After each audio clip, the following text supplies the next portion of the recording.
Good morning সবাইকে। সবাই কেমন আছো? আশা করছি ভালো আছো। আমিও সকাল সকাল উঠে পড়েছি। দেখো একদম কুয়াশা কাটেনি।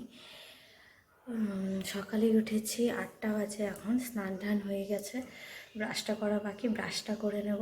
আর আজকের কি প্রোগ্রাম আছে সেটাই তোমাদের সঙ্গে শেয়ার করব। কোথায় যাচ্ছি, কি হবে, সবটা দেখতে থাকো। চলো, রেডি হয়ে বেরিয়ে পড়েছি। তো বের হওয়ার আগে ভিডিও করা সম্ভব ছিল না, কারণ হচ্ছে এতটা দেরি হয়ে গেছিলো আর বড় বকাবকি করছিল। চলো রেডি।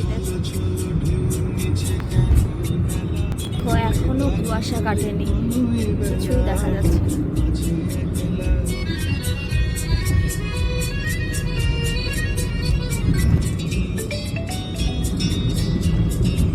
এই হলো বরের পুরনো সেই ছোটবেলার স্কুল যেখানে আমরা এসেছি।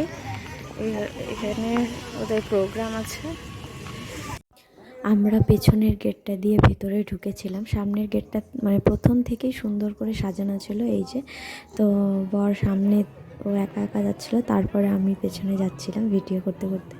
এই দেখো ভেতরে সবাই চলে এসেছিলো, সবাই বলতে মানে কাছে পিঠে যারা ছিল তারা সবাই চলে এসছে। আর আমার বরের তো এত তাড়া, ওর স্কুলে যাওয়ার এত মানে আনন্দ যে এত বছর পর ও স্কুলে যাচ্ছে। তো দেখো এখানে 75 বছরের মানে প্ল্যাটিনাম জুবলি হচ্ছিল। তো প্রোগ্রাম হচ্ছিল অনেক বড় করে। ওই যে ওই পাশে স্টল ছিল খাওয়ার জন্য, সব কিছু ফ্রিতে খাওয়ানোর ব্যবস্থা ছিল, দুপুরের খাওয়া দাওয়ারও ব্যবস্থা ছিল। তো প্রথমে ভেবেছিলাম আসবো। বরের স্কুলে আমি এই প্রথম না, এর আগেও একবার এসেছি, এমনি এসেছিলাম ঘুরতে সবার সাথে। তো আজকে প্রোগ্রামের দিন এই প্রথম আসলাম।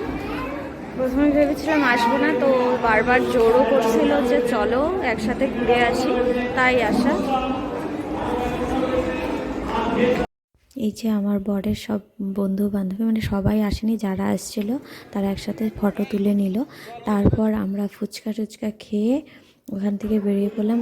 আর আমার ননাসও গেছিলো, যেহেতু ওরা সবাই একসাথে পড়াশোনা করেছে। তো ওইখানে ননাসের বান্ধবীকেও পেয়ে গেছিলো।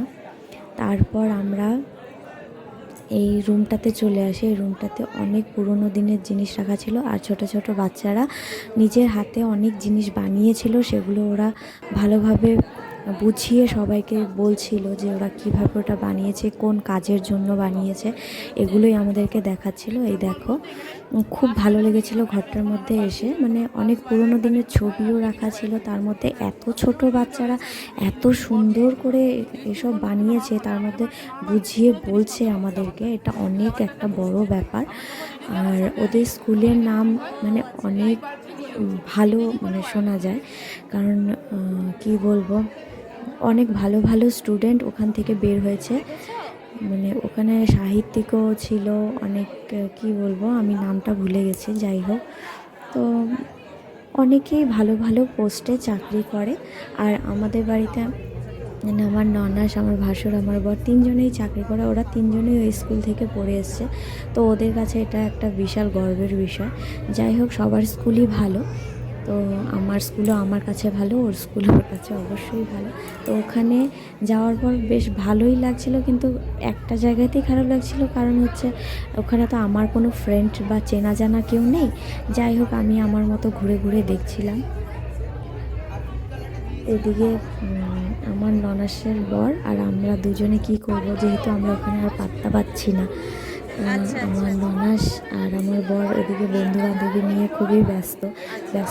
থাকাটাই স্বাভাবিক। আর এদিকে আমরা কি করব, ওখানে চিনি না। যাই হোক, ছোটো ছোটো এই বাচ্চাগুলোকে এত সুন্দর সুন্দর জিনিস বানাতে দেখে মানে খুবই ভালো লাগছিল। তারপরে এখান থেকে আমরা বের হয়ে মানে এত সুন্দর সুন্দর জিনিস দেখে আসার পর তোমরাও দেখো। এরপর এখান থেকে বের হয়ে আমরা প্রোগ্রামে একটু বসি, প্রোগ্রাম দেখতে থাকি। তো ততক্ষণে আমার বর মানে ওরা সব গ্রুপের যারা ছিল ওদের ক্লাসের আর কি, সবাই মিলে কেক কাটিং করছিল। তো এখানে ও কিছুটা ভিডিও করে রেখেছিল, সেটা আমি তোমাদেরকে দেখালাম। আমি এর মাঝখানে ছিলাম না। তারপর দুপুরের খাওয়া দাওয়ার সময় হয়ে গেছিলো। ভাবছিলাম যে আমরা কি খাবো না খাবো। তো ওদের জন্য তো ব্যবস্থা ছিল যারা স্কুলের স্টুডেন্ট, আর বাকি যারা বাইরে থেকে আসবে তাদের জন্য ব্যবস্থা ছিল না। তো যাই হোক, সেই ব্যবস্থাটা আমার বর করে দেয়। আমরা খাওয়া দাওয়ার পর তারপরে আমার বর আবার নিয়ে চলে যায় ভুটানে। তো এইখানে যাব কি যাব না এইভাবেই আসা হয়েছে। তো এখান থেকে বেসিক্যালি আমরা তেল ভরতেই আসি। তেল ভরতে গাড়ির তেলের দামটা, পেট্রোল ডিজেলের দামটা অনেকটাই কম। তো সেই দিন দাম ছিল মনে হয় 60 কি 62 এরকম। তো বেশি তেল পাওয়া যায়নি, কিন্তু আসার সময় আমাদের প্রবলেম হয়ে গেছিলো। ওখানে প্রায় আমরা 1 ঘন্টা মতো আটকা পড়েছিলাম, কারণ সামনে একটা ট্রাক মানে ও গর্তের মধ্যে বালি পাথর নিয়ে আটকা পড়ে গেছিলো। তারপরে পেছনের রাস্তা দিয়ে আমরা বেরিয়ে আসি, ভাগ্য ভালো, ভগবান করে বেরিয়ে আসি। তারপরে আবার এই দেখো, ভুটান থেকে বেরিয়ে আবার আমরা স্কুলে আসি। স্কুলে যে প্রোগ্রাম হচ্ছিলো, এখানে পৌশালীর আসার কথা ছিল, মানে সারেগামাপার যে পৌশালী, তো উনি শরীর খারাপের জন্য আসতে পারেন। বাড়িতে আসলাম অনেক ঝামেলার পর। সত্যি ভগবান আজকে রক্ষা না করলে আজকে মানে কত দেরিতে যে বাড়িতে আসতাম, কিভাবে আসতাম নিজেও জানি না। ভুটানে গিয়ে সত্যি একদম বাজে, আমার ওখানে আর যাওয়ার ইচ্ছা করে না, তবুও আমার বর ওখানেই যায়। সত্যি ওখানে আমার একদমই যেতে ভালো লাগে না। এমনিতেই রাস্তা খারাপ, তার মধ্যে তেল পাবো কি পাবো না। ভাগ্যিস আজকে অন্য রাস্তা ছিল বলে আসতে পারলাম, নাহলে কী অবস্থা হতো সত্যি জানা নেই। তো যাই হোক, ব্লগটি কেমন লাগলো তোমাদের অবশ্যই জানিও। আর আজকের মতো টাটা, এখানে।